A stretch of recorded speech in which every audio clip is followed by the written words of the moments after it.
বাপি presentation.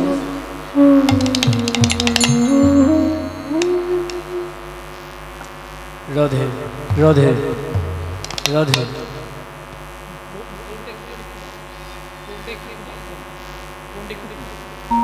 Radhe Radhe শ্যাম শ্যাম রাধে রাধে রাধে রাধে শ্যাম। থাক রাধে শ্যাম, মনিটরটি করে দাও। রাধে শ্যাম।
কৃষ্ণ ভক্তবৃন্দ, কৃষ্ণ অনুরাগী, গৌড় অনুরাগী আমার সকল মায়েরা এবং বাবারা, সকল ভক্তবৃন্দদের চরণে জানাই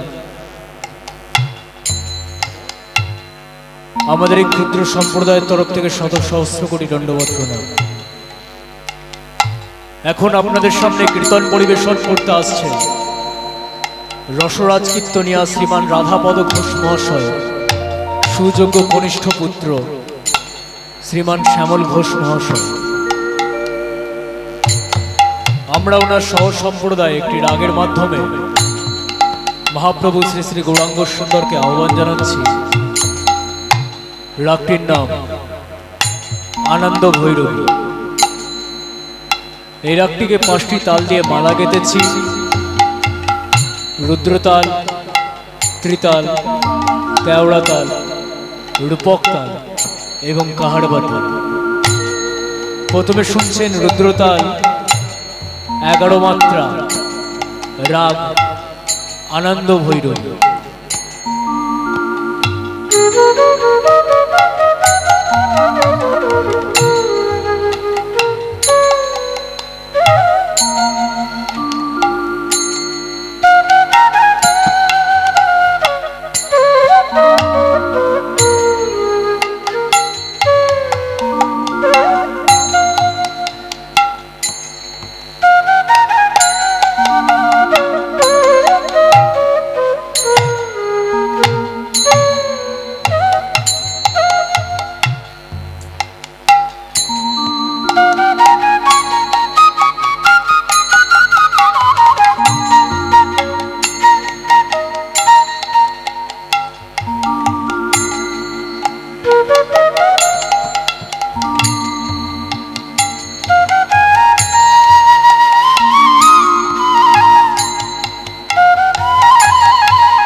জয় নিতাই। এখন আপনাদের সামনে কীর্তন পরিবেশন করতে আসছেন সুনামধন্য কীর্তনিয়া শ্যামল ঘোষ, রাধাপদর পুত্র শ্যামল ঘোষ, রাধাপদ ঘোষের পুত্র শ্যামল ঘোষ।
হরি হরি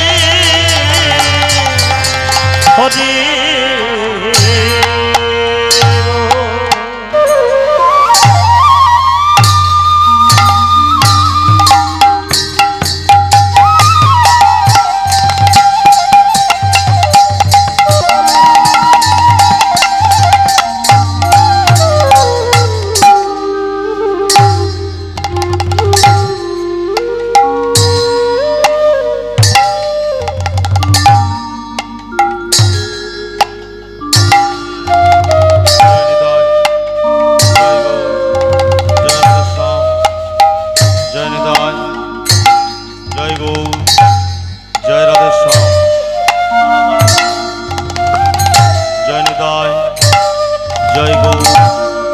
जय राधेश्याम जय निताय जय गौर जय राधेश्याम रिभाब रिभाब दाओ जय निताय जय गौर जय राधेश्याम जय निताय बेस जय निताय जय गौर जय राधेश्याम जय महाप्रभु जय निताय जय गौर जय गौर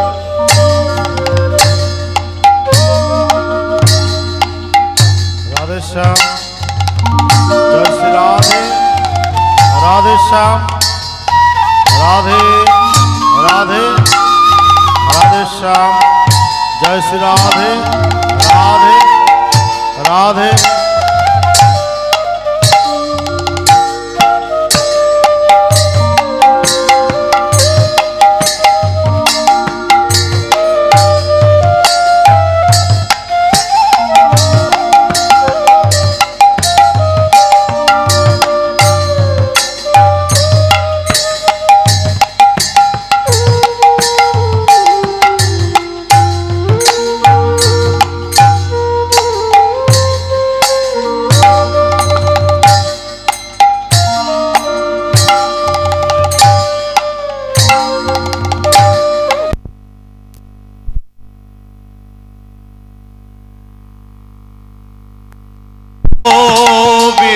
जय जय गोपाल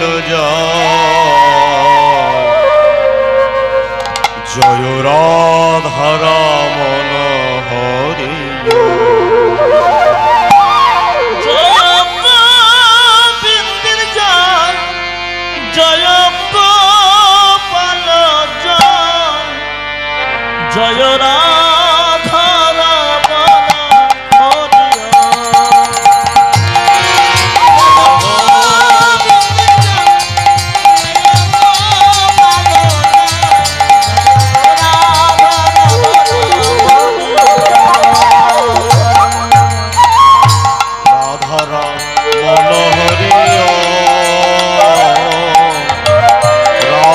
रमण हरि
गुरुरेव परम ब्रह्म तस्मै श्री गुरवे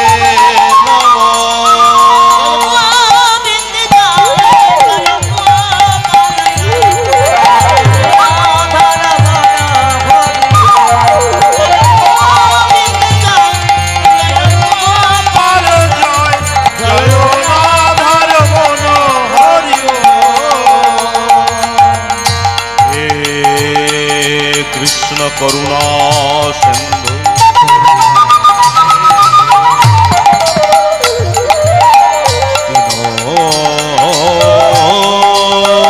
बंधु जगत पते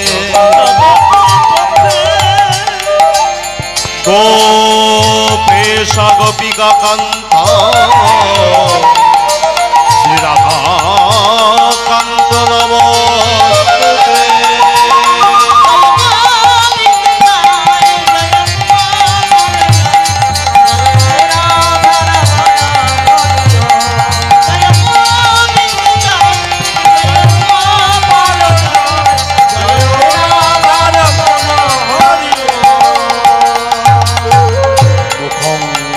करोति वाचलं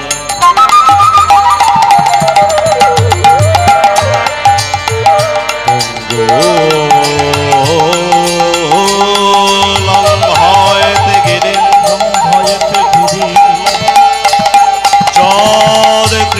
कृपाहितमहं वन्दे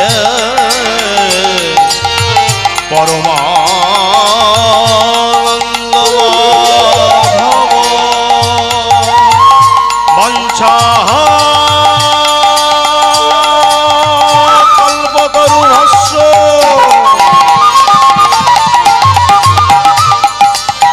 कृपा सिंधु भये वच पतितानं पावनेभ्यो श्री वैष्णवेभ्यो नमो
Hare Rama, Rama Rama, Hare Hare, Hare Krishna, Krishna Krishna, Hare Hare, Hare Rama, Rama Rama,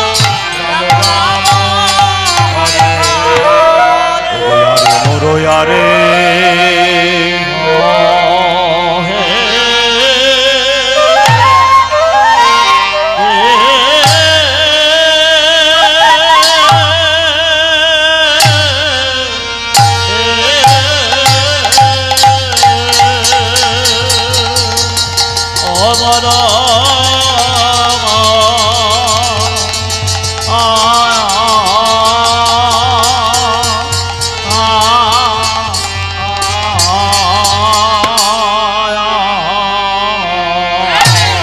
প্রভুর আমার পুরা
শ্রী গৌরাঙ্গ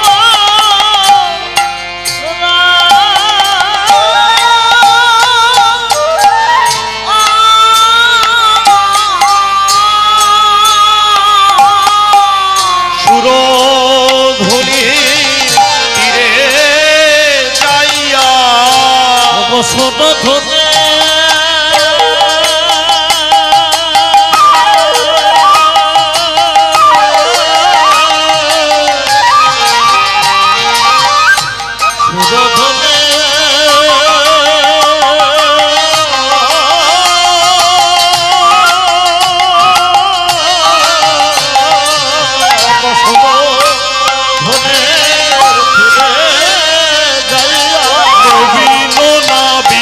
হইয়া সহচর মিলিয়া খেলা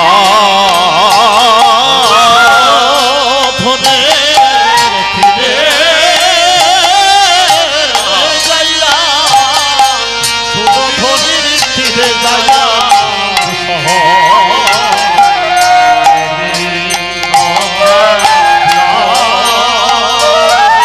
খেলে নামের খেলা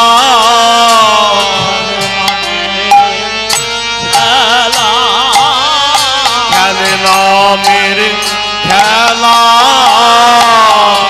নামের খেলা ভক্ত শোনে নন্দলালা খেলে নামের খেলা ভক্ত সবে নন্দলালা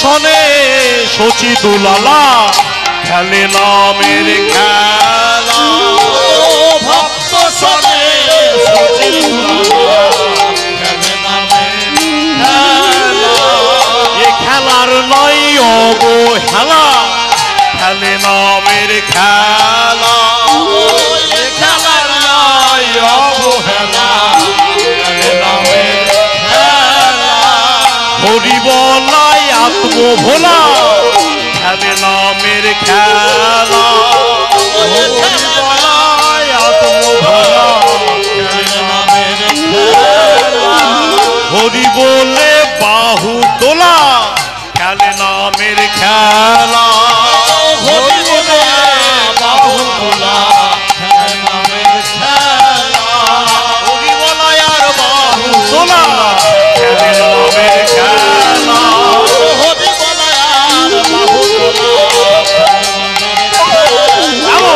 হয় খেলে নামের খেলা হয় নাই বাহু তোলা হয় নাই আর হবার নাই হয় নাই আর পরম করুণ প্রেমের দাতা হয় নাই আর হবার নাই পরম করুণ প্রেমের দাতা হয় মায়ার ভবার শত অবতার হলো হয় নাই আর হবার নাই হয় নাই আর হবার নয় নিতাই চাঁদ গোরার মতো হয় নাই আর হবার নাই নিতাই চাঁদ গোরার মতো হয় নাই হবার নয় যেচে সেদের নামও দিল হয় নাই হবার নাই যেচে সেদের নামও দিল হয় নাই হবার পায়ে ধরে নামও দিল হয় নাই আর হবার না পায়ে ধরে নামও দিল হয় নাই হবার না মারে খেয়ে নামও দিল হয় নাই আর হবার না পায়ে ধরে নামও দিল হয় নাই হবার না আয় নামেতে আয় নামেতে আয় নামেতে আয় নামেতে আয় নামেতে আয় নামেতে আয় নামেতে আয় নামেতে আয় নামেতে গৌর গৌর গৌর বলে আয় নামেতে গৌর গৌর বলে আয় নামেতে নিতাই নিতাই নিতাই বলে আয় নামেতে নিতাই নিতাই নিতাই বলে আয় নামেতে কৃষ্ণ কৃষ্ণ কৃষ্ণ বলে আয় নামেতে কৃষ্ণ কৃষ্ণ কৃষ্ণ বলে আয় নামেতে রাধে রাধে রাধে বলে আয় নামেতে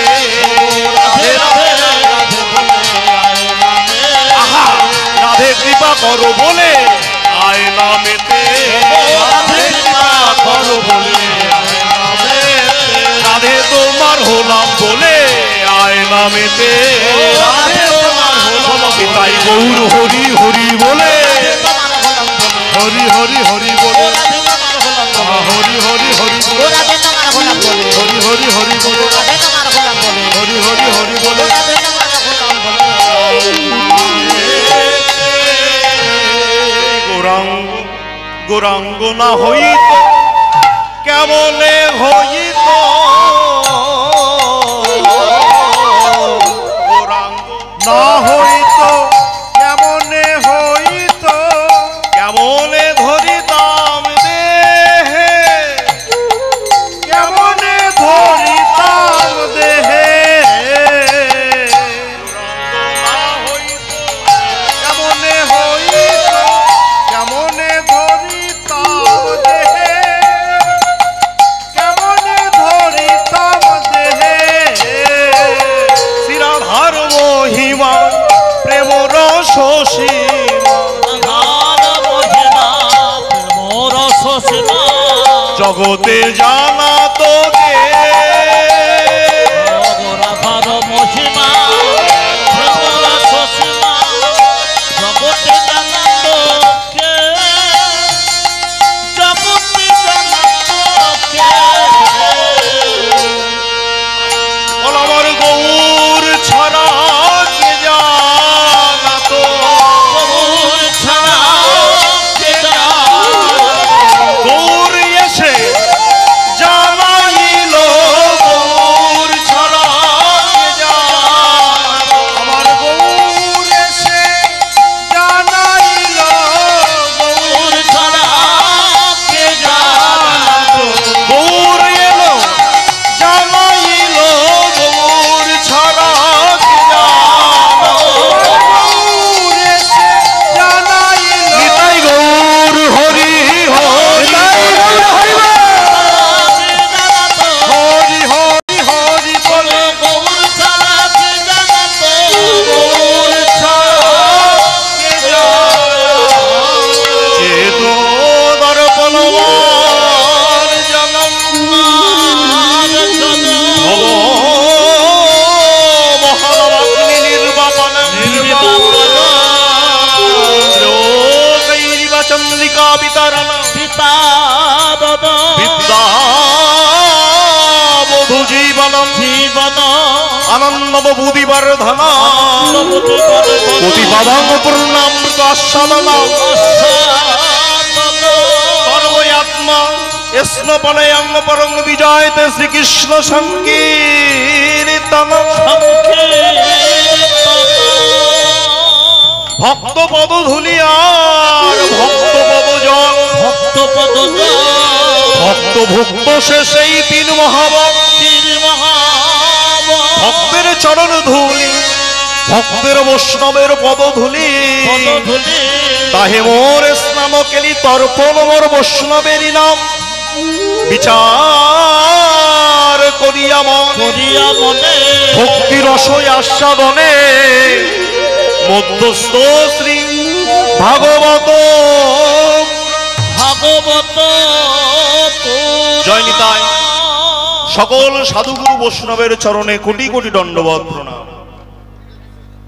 শাস্ত্র বললেন বাবা যে ভক্ত পদধূলি আর ভক্ত পদ জল, ভক্ত ভুক্ত শেষ এই তিন মহাবল।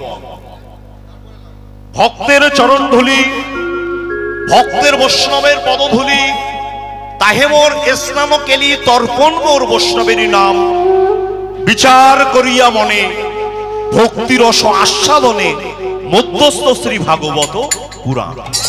তা মায়েরা, ভগবানের একবার ভক্ত হওয়া শখ হয়েছে। ভগবান মনে মনে চিন্তা করছেন যে আমি ভগবান। ভক্ত আমার পায়ে পুষ্পাঞ্জলি দান করে, ভক্ত কৃষ্ণ নাম করতে করতে চোখের জলে ভেসে যায়। ভক্ত আমার পায়ে পুষ্পাঞ্জলি দান করে, তা আমার পায়ে তুলসী পত্র দিয়ে কি সুখ, হরি হরি করে ধুলায় গড়াগড়ি দিয়ে কি সুখ, কি করে জানা যায়? তা আপনারা যেমন বহুদূর থেকে ছুটে এসছেন হরিনাম শুনতে, ঠিক তেমনি ভগবানের সারায় ছুটে এসছেন সকল শাস্ত্র। হে ভগবান, উপনিষদ, বেদ, পুরাণ, আমাদের ভারতবর্ষ তো শাস্ত্র অভাব নেই, অনেক শাস্ত্র আছে। হে ভগবান, আপনার প্রশ্নটা কি বলুন? সকল শাস্ত্র এসছে।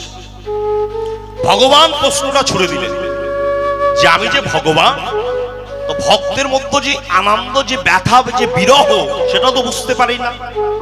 তো বলতে পারো? সকল শাস্ত্র মাথাটা একদম নিচু করে নিয়েছে, কারোর মুখে কোনো কথা নাই। সঙ্গে সঙ্গে শ্রীমদ্ ভাগবত হাত তুলে বলছেন, ঠাকুর, হে ভগবান, আমি আপনার প্রশ্নের উত্তরটা দিয়ে দিতে পারি। তাহলে কোন শাস্ত্র ভগবানের মুখের উপর কথা বলা সাহস পেল না, কিন্তু ভাগবত সাহস পেল কোথা থেকে?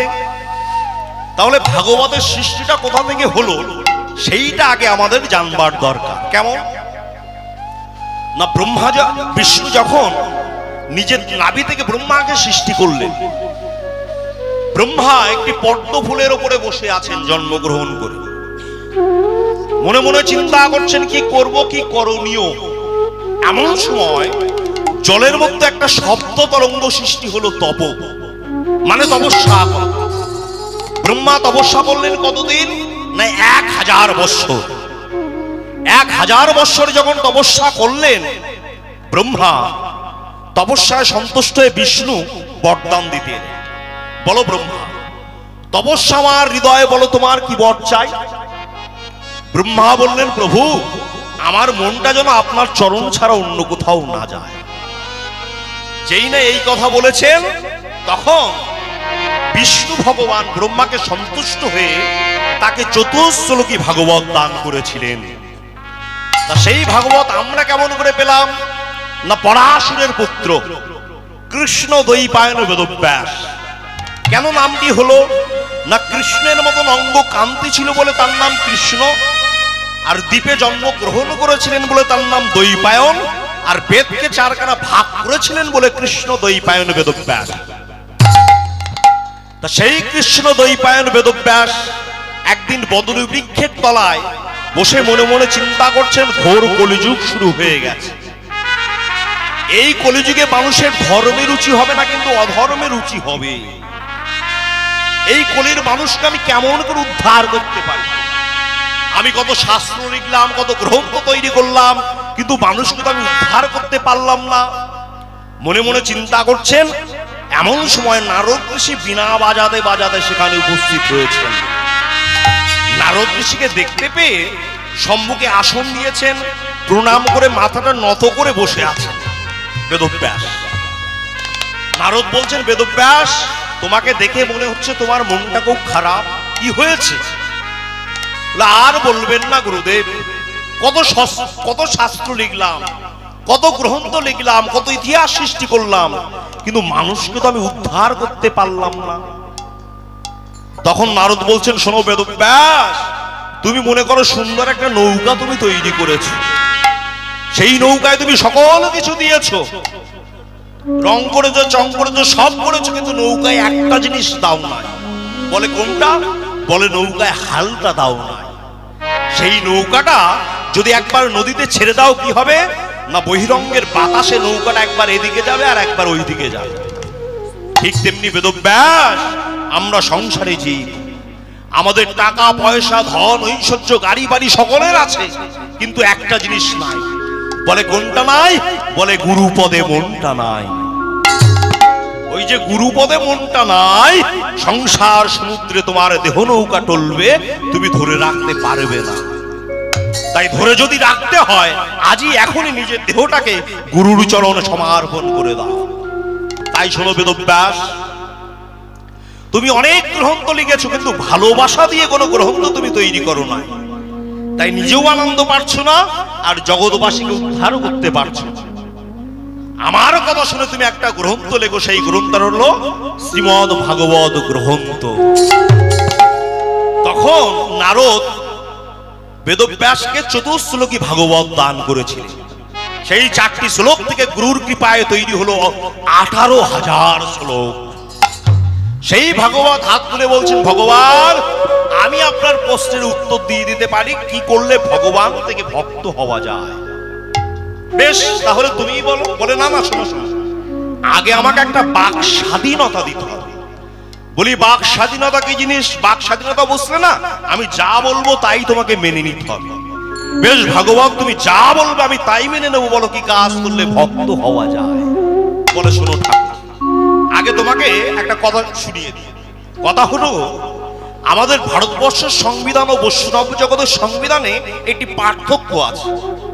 পার্থক্যটা কি না, আমাদের ভারতবর্ষের সংবিধানে সংরক্ষণ নীতি আছে, বিশেষ বিশেষ জাতির জন্য বিশেষ বিশেষ ব্যবস্থা, এসব ভারতবর্ষের সংবিধানে আছে, কিন্তু বৈষ্ণব জগতের সংবিধানে নাই।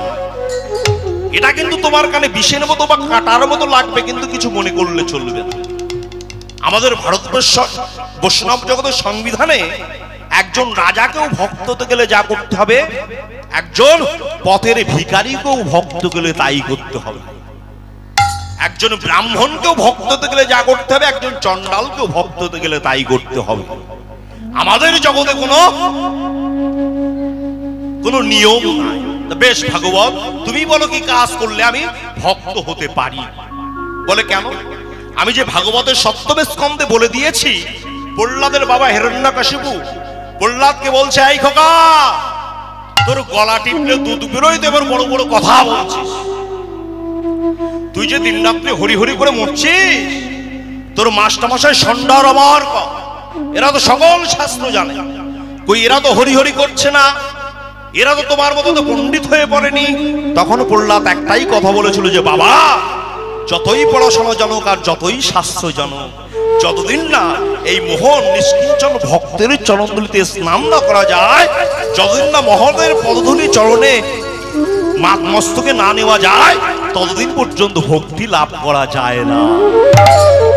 তাই ভক্ত হতে গেলে তোমার ভক্তের চরণ ধুলি গায়ে মাখতে হবে। এইবার তো ভগবান মহা মুশকিলে পড়েছে। কিরে বাবা, আমি কারো চরণধুলি মাখ, আমি যদি কারোর চরণধুলি মাখতে যাই, সে এক্ষুনি নরকে যাবে, ভগবান বলে কথা। তাহলে কি করা যায়? আবার ভগবানের সঙ্গে মিটবে না, তা তো হয় না। মানে এমন একটা কিছু করতে হবে যে সাপও মরবে, লাঠিও ভাঙবে না। আমি তার চরণধুলি নিয়ে ভক্ত হব, আবার সেও আমাকে চরণধুলি দিয়ে নরকে যাবে না। এমন একজন ভক্তকে খুঁজে বাহির করতে হবে। ভগবান কৃষ্ণ বসে বসে ভাবছেন, এমন সময় নারদ ঋষি বিনা বাজাতে বাজাতে গাইতে গাইতে আসছে। ওগো বল বল যন্ত্র, ওই রাধা নাম মন্ত্র, ওই দেখো রাধা নাম ছাড়া কিছু নাহিয়া।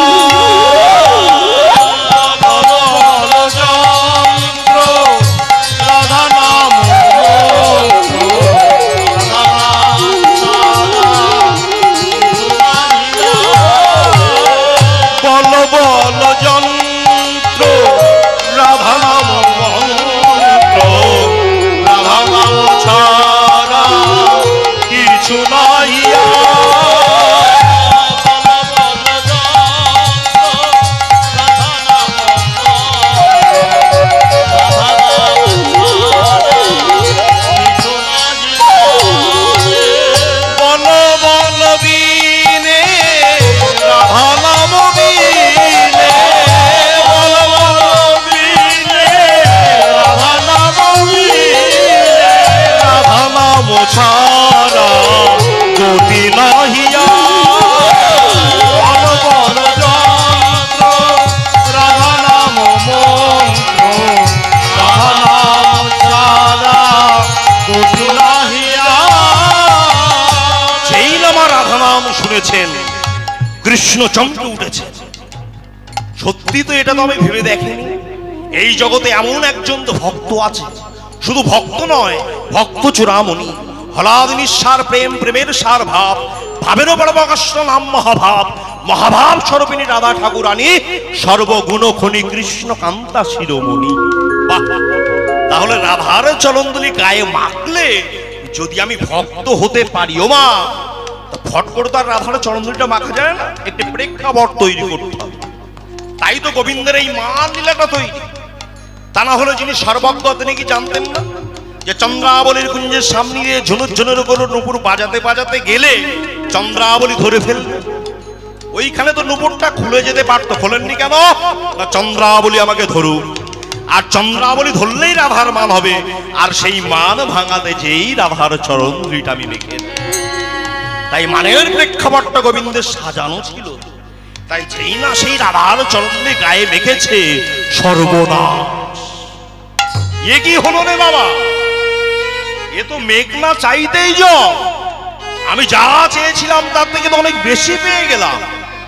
আমি শুধু চেয়েছিলাম একটু ভগবান থেকে ভক্ত হতে, কিন্তু ওমা এই যে বাঁকা সোজা হয়ে যাবো তো চাইনি, মূর্খ পণ্ডিত হবো তো চাইনি, কালো সোনার বর্ণ হয়ে যাবো তো চাইনি। সেটি কি?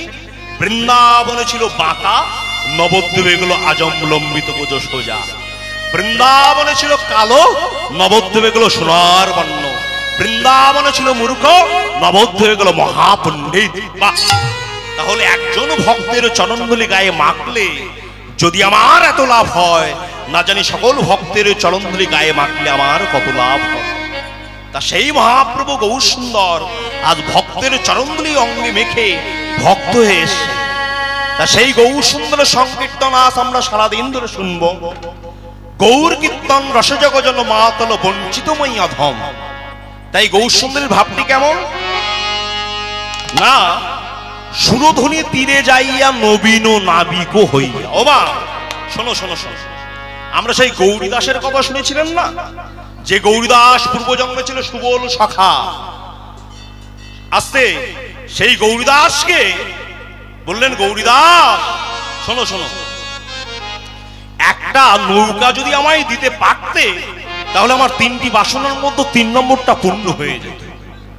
গৌরীদাস বলছেন, মহাপ্রভু বলো তোমার 3টি বাসনা আগে কি সেইটা বলো। বলে 1 নম্বর বাসনা হচ্ছে মাঠে মাঠে নাম বিলানো, 2 নম্বর হচ্ছে হাটে হাটে নাম বিলানো, আর 3 নম্বর হচ্ছে ঘাটে ঘাটে নাম বিলানো। তা শোনো গৌরীদাস, আমার মাঠে মাঠে নাম মিলানো হয়ে গেছে, হাটে হাটেও নাম মিলানো হয়ে গেছে, কিন্তু আমার ঘাটে ঘাটে নাম মিলানো হয়নি। গৌরীদাস তুমি যদি আমার একটা নৌকার ব্যবস্থা করে দিতে পারতে তাহলে নবদ্বীপের কয়েকটি ঘাটে ঘাটে আমি নাম মিলাতাম। গৌরীদাস দেখছেন মহাপ্রভু নৌকা চাইছেন, আমি না তোমাকে, প্রভু তুমি একটু বসো আমি নৌকা আনছি। এই বলে সুন্দর একটা নৌকা এনে মহাপ্রভুর সামনে হাজির করেছে। মহাপ্রভু সকল ভক্তকে নিয়ে সেই নৌকার উপরে উঠেছে, সকলকে সঙ্গে নিয়েছেন বটে, কিন্তু মা তাকিয়ে আছেন একজনের দিকে। কে সেই ভাগ্যবান যার দিকে প্রভু তাকিয়ে আছে? পদকর্তা বলছে যে কে জানো? ওই দেখো প্রিয় গদাধর সঙ্গে ভসরঙ্গে, প্রিয় গদাধর সঙ্গে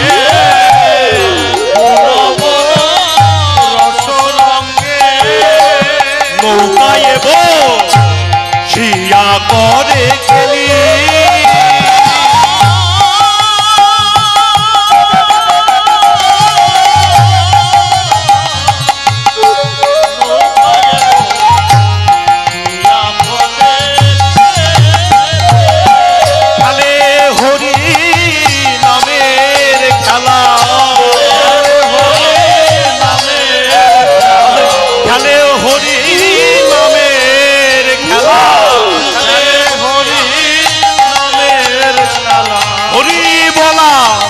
বাহু তোলা খেলে হরি নামের খেলা, হরি বলা বাহু তোলা, হরি বলা ভোলা খেলে হরি নামের খেলা, নিতাই গৌর হরি হরি বলে, হরি হরি হরি বলে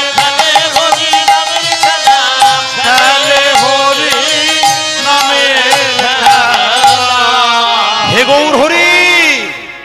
এই কি তোমার অবিচার প্রভু? কেন এই ঠান্ডার মধ্যে সবাই তোমার মুখের দিকে তাকিয়ে বসে আছে, আর তুমি সকলকে উপেক্ষা করে শুধু একজনের দিকে তাকিয়ে আছো কেন? তুমি শুধু গদাধরের দিকে তাকিয়ে আছো কেন? এক পাশ থেকে ভক্ত বলছেন কেন তাকাবে না, ওই গদাধর হচ্ছে স্বয়ং রাধারানী। রাধারানী দুই অংশে জন্মগ্রহণ করেছেন, এক হচ্ছেন রাধাকৃষ্ণ মিলিত তনু গৌর সুন্দর, আর এক হচ্ছে এই গদাধর পণ্ডিত। তাই গদাধরের দিকে প্রভু আমার বারবার তাকাচ্ছে। এইবার মনে করুন মা, মহাপ্রভু আজকে ঘোষণা করে দিয়েছে, সমগ্র নবদ্বীপ প্রচার করেছেন যে আমার নৌকায় যারা উঠবে তাদের একটি পয়সাও দিতে হবে না। মা যেই না বলেছেন পয়সা দিতে হবে না, অমনি কাতারে কাতারে লোক এসে মহাপ্রভু নৌকা ভিড় করে দিয়েছে।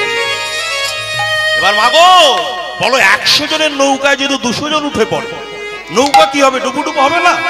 তাই মহাপ্রভু নৌকা আজ ডুবন্ত অবস্থা, সবাই দেখছেন। ওই দেখো মহাপ্রভু নৌকা দেখো ডুবু ডুবু করেন, বহয় সমবাদ ডুবু ডুবু করে না, বহয় ডুবু ডুবু করে।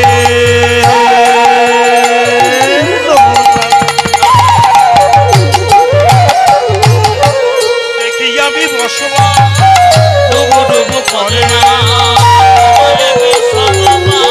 দেখি হাসে, আহা দেখি হাসে গো বনবাস।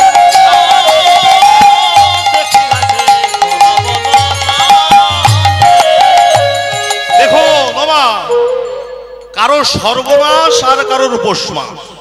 কেমন? আমার বাড়িতে যখন বিপদ হয়েছে আর আমার পাশের বাড়ির লোক তখন পায়েস তৈরি করে খাচ্ছে, দেখতে ভালো লাগবে? আরে বাবা, আমাদের নৌকাটা ডুবে যাচ্ছে, সবার নাকে চোখে জল চলে আসছে, প্রাণের ভয়ে হরি হরি করে মরছি, আর যিনি গৌর সুন্দর তিনি খিলখিল করে হাসছেন। নিত্যানন্দ বলছেন, হারে ভাই নিমাই, লোকে আমাকে পাগল বলে বলে, কিন্তু তুই তো আজকে পাগলের মতো কাজ করছিস। এত লোককে সঙ্গে নিয়ে এসছিস, সেই নৌকাটা যখন ডুবে যাচ্ছে তোর একটু সহানুভূতি দেখানো উচিত না? হাসছিস কেন?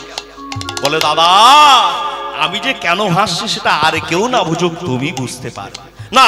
আমি তোমার মতো পণ্ডিত নয়, ঘরনো পেঁচানো কথা বুঝতে পারি না, সহজ সরল করে বলো তুমি কেন হাসছো। নিমাই বলছেন, ওমা শোনো, নিমাই বলছেন, দাদা এই যে যাদেরকে দেখছো নৌকায় উঠেছে, এদের সকলের বাড়িতে আমি একদিন গেছিলাম, সকলকে হাতে পায়ে ধরে বলেছি, ওরে কলির জীব একবার হরিনাম কর, কিন্তু এত বোঝানো সত্ত্বেও তারা হরিনাম কৃষ্ণ নাম করেনি। তাদেরকে আমি বলেছিলাম, ওরে কলির জীব, এই মনুষ্য জন্ম পাওয়ার আগে 80 লক্ষ অন্যান্য জন্ম ভ্রমণ করতে হয়। 80 লক্ষ অন্যান্য জন্ম, তার মধ্যে 20 লক্ষ বার গাছপালা হতে হয়। শোনো মা, শ্রীমদ ভাগবতের কথা, মুখের কথা নয়, 20 লক্ষ বার গাছপালা হতে হয়।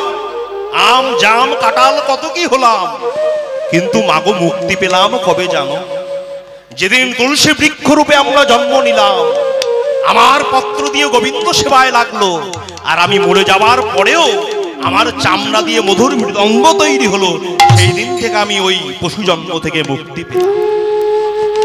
তারপরে হলো 10 লক্ষ 9 লক্ষ জলজা, জলের মধ্যে জন্ম হলো আমার 9 লক্ষ বার।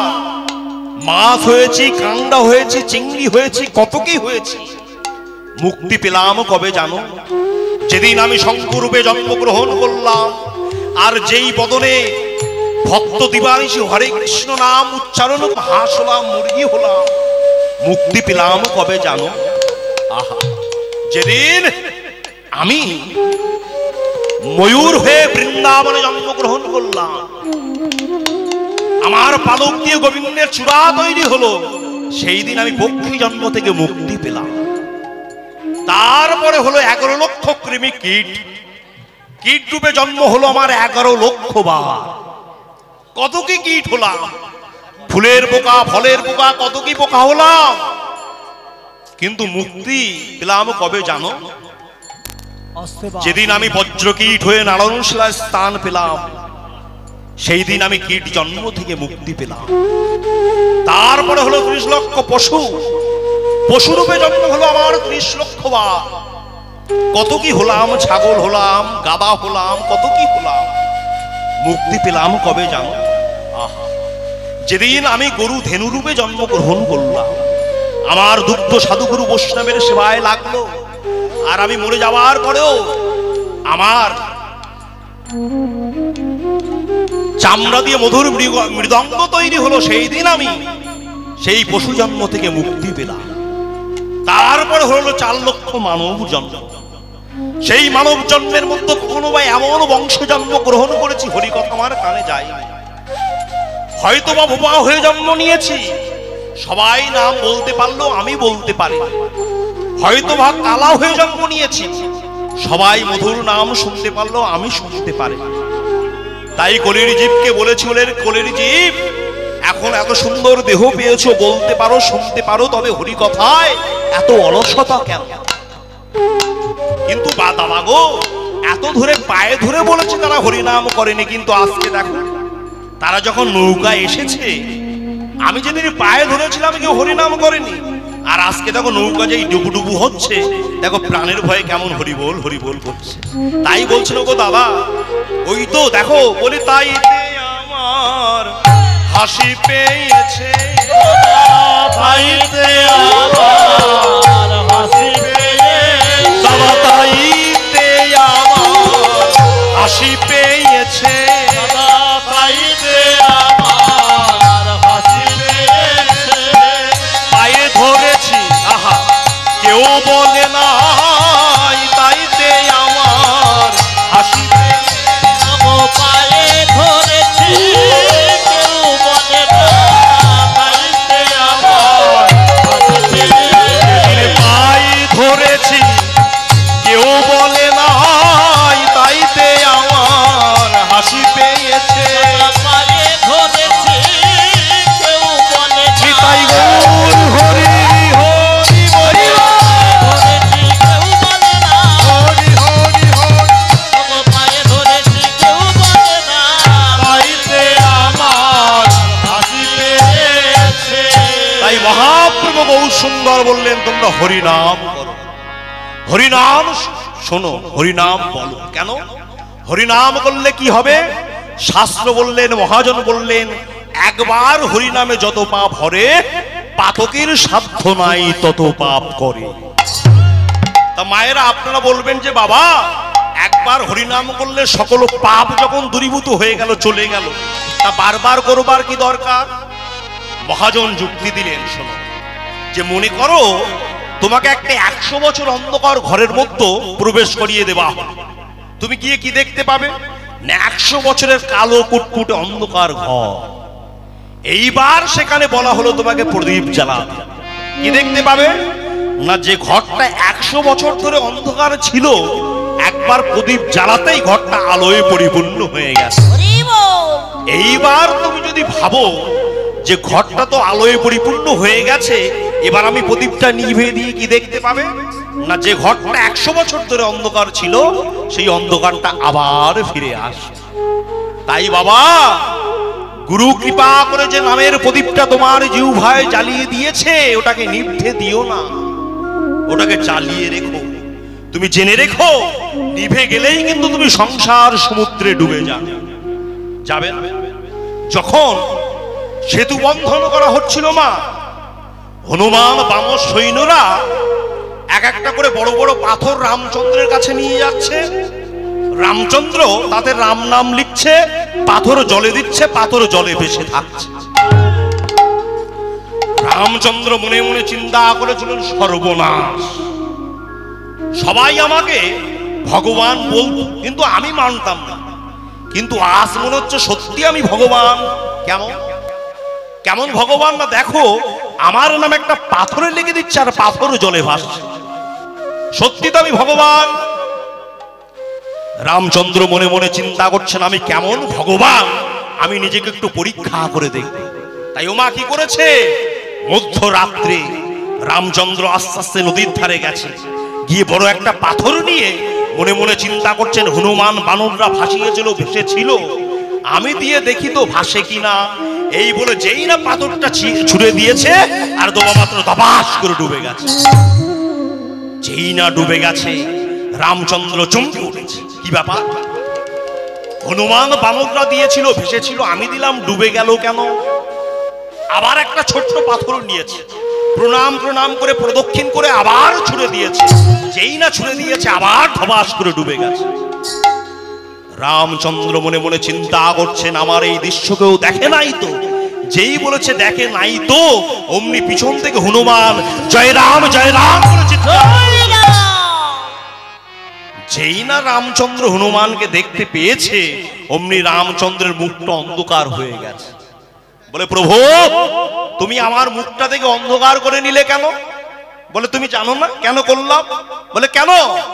বলে, এই যে তুমি আমার দৃশ্য দেখলে, এইবার যে জগৎবাসীকে বলে বেড়াবে, জগতের জীব শোনো শোনো, তোমরা যাকে রামচন্দ্রকে ভগবান বলো, সে ভগবান ভগবান কিছু নয়। পাথর জলে দিয়েছিল, পাথর ভাসে নাই, আমি নিজের চোখে দেখে এসেছি। হনুমান বলছেন, প্রভু তুমি মিছে মিছে আমার উপরে রাগ করছো প্রভু। বলে, কেন? বলে, কোন পাথরটা ডুবছে আর কোনটা ভাসছে একবার ভেবে দেখেছো? বলে, কোনটা ডুবছে আর কোনটা ভাসছে? বলে, দেখো, যেটার মতো তুমি রাম নাম আশ্রয় করাচ্ছ না, তুমি যাকে ছুঁড়ে ফেলে দিচ্ছ, পড়ার সঙ্গে সঙ্গে দেখো সে ডুবে যাচ্ছে। আর তোমার নাম আশ্রয় করে, যে হরে কৃষ্ণ নাম মহামন্ত্র আশ্রয় করে তুমি যাকে সংসার সমুদ্রে ছেড়ে দিচ্ছ, সে দেখো ভেসে থাকছে। এই সংসারে যারা হরিনামকে আশ্রয় করেনি তারা তো ডুবেই গেছে। আর যারা একবার প্রভাতে মধ্যাহ্নে বা সন্ধ্যায় যদি কৃষ্ণ নাম হরিনাম করতে পারে, তার দেহ পাতর সংসার সমুদ্রে ডুবে না। হরিনাম, হরিনামের এমন মহিমা, যখন ওরে জীবী রে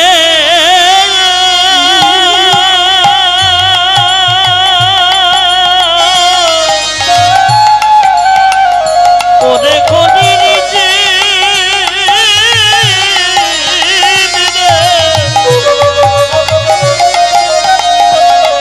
যদি একবার তোরা দেখো মন প্রাণ আছে